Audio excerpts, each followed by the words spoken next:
Okay, let's go to London. Abiodun Ilori, football analyst, is standing by to talk to us about the English Premier League and the fixtures that we are expecting match day 32. Abiodun, good morning and welcome to the program.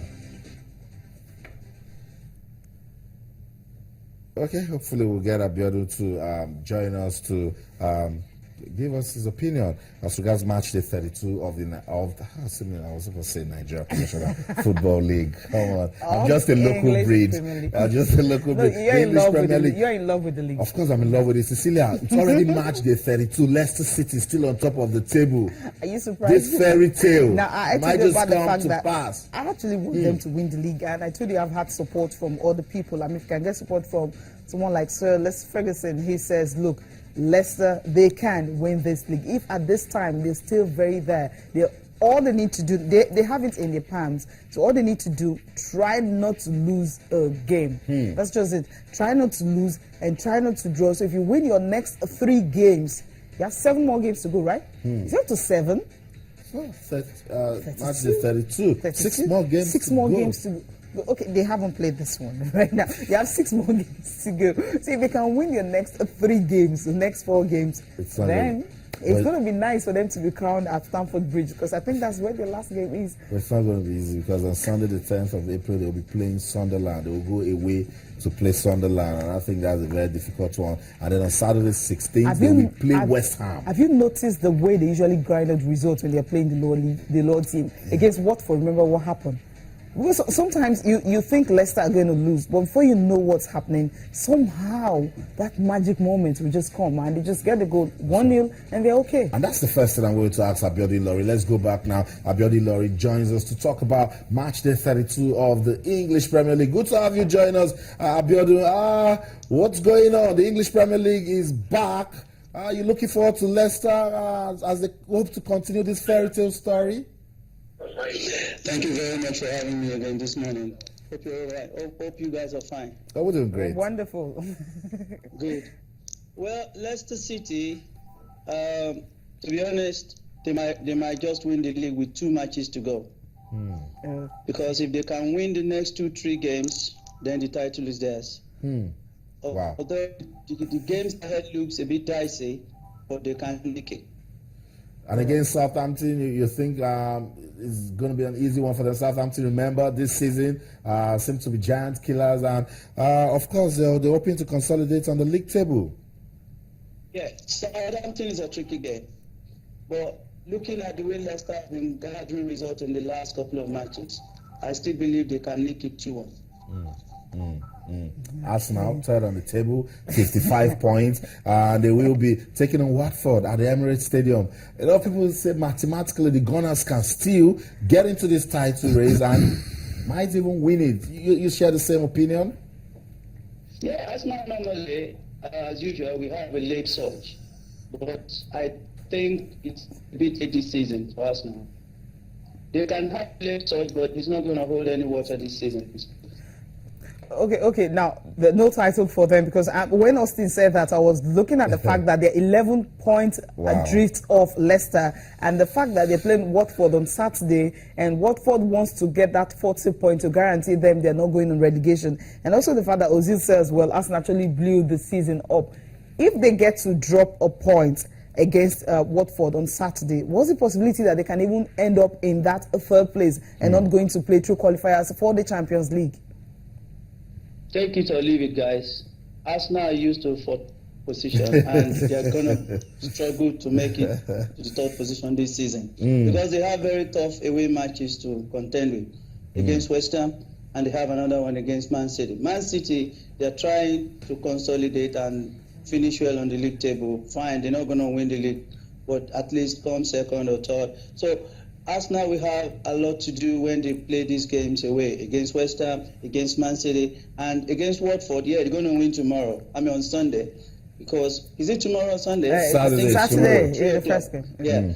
I believe they're going to win that game 1-0 or 2-0, because what happened to them against Watford in the FA, I'm sure it's not going to repeat itself. So it's 3 points in the bag for us now. So that's a paper. They're going to win that game. If 3 points in the bag, that means they can consolidate and retain that third place, not fourth, right?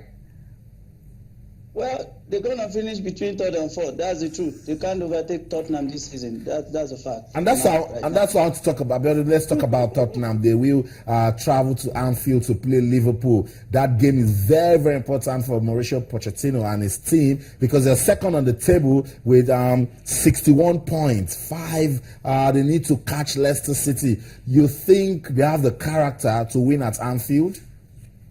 Well, with the kind of boys Pochettino has put together this season, I think they are beginning to show that they are a team to watch out for in the coming seasons. I believe they can do it, but Liverpool, I think their new manager is instilling a kind of character in those players. I see a draw in that game.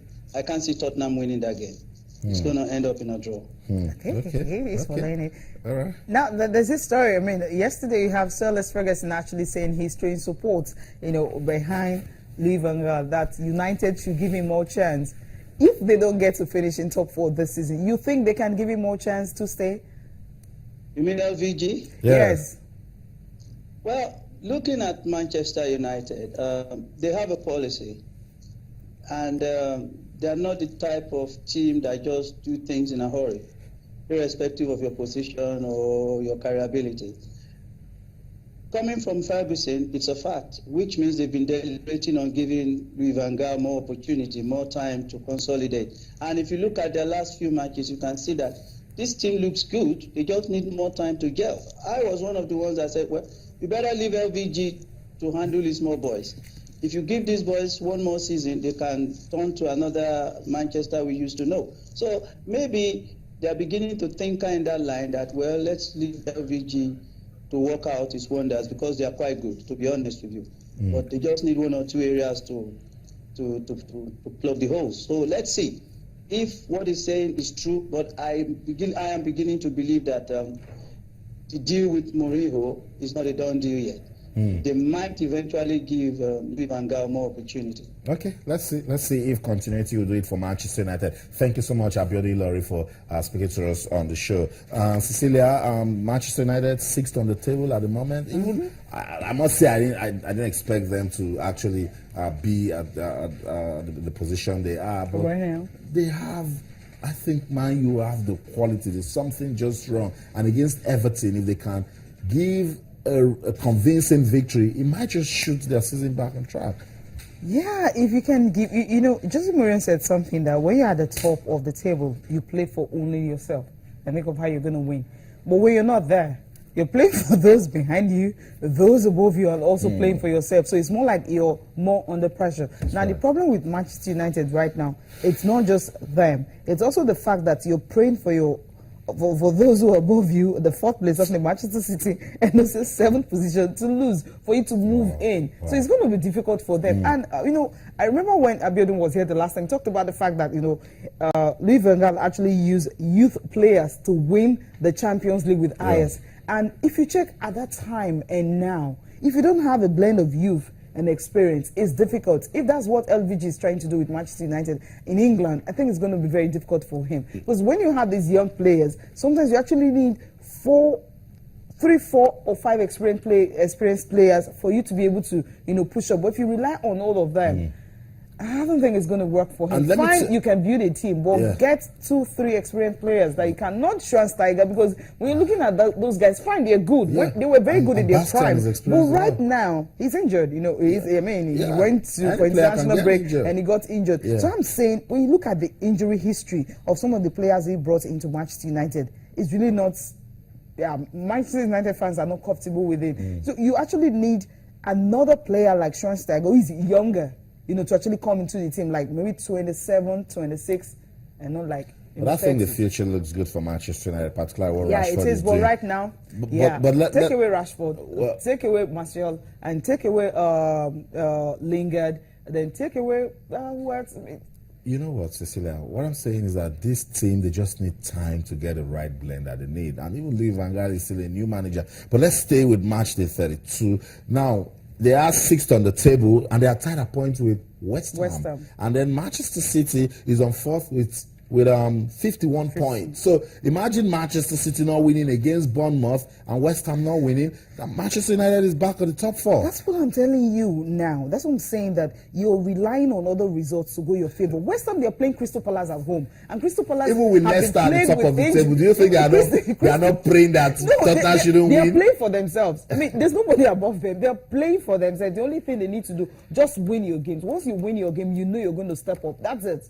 You just open the gap. So whatever happens, in the top four, it's none of your business. But just win your game and you're cool. But Manchester United, you're winning your game and you're playing Everton. Well, I don't know what's going to happen in that game anyway. But West Ham, they're playing Crystal Palace at home. And if you check Manchester City, they're playing Bournemouth. So Crystal Palace are good going away from home. Very good side, very decent when they're away from home. So that's the game. Please, can you check their position? No, it doesn't matter. But this season they've been very good. West Ham losing to Crystal Palace at home, I don't see that happening. It's the EPL. Yeah, We're not rounding up. But if you check what West Ham has been doing this is to the big clubs. Remember, Manchester City, Manchester United, even Leicester actually struggled against them. We'll be back on Monday to talk about it. We'll see what's going to happen. Check the upset that will happen. Well, thank you so much for being part of the program. I'm Cecilia Mogbo. Of course, on Monday, we'll be here again. Okay, so that's the show for this morning. Thanks for doing it with us. But remember to keep talking to us on Twitter, our channels _sports, and on Facebook, our channels _sports. We'll be back again tonight to talk some more sport. Until then, in everything you do, remember, let's keep talking sports. Bye for now.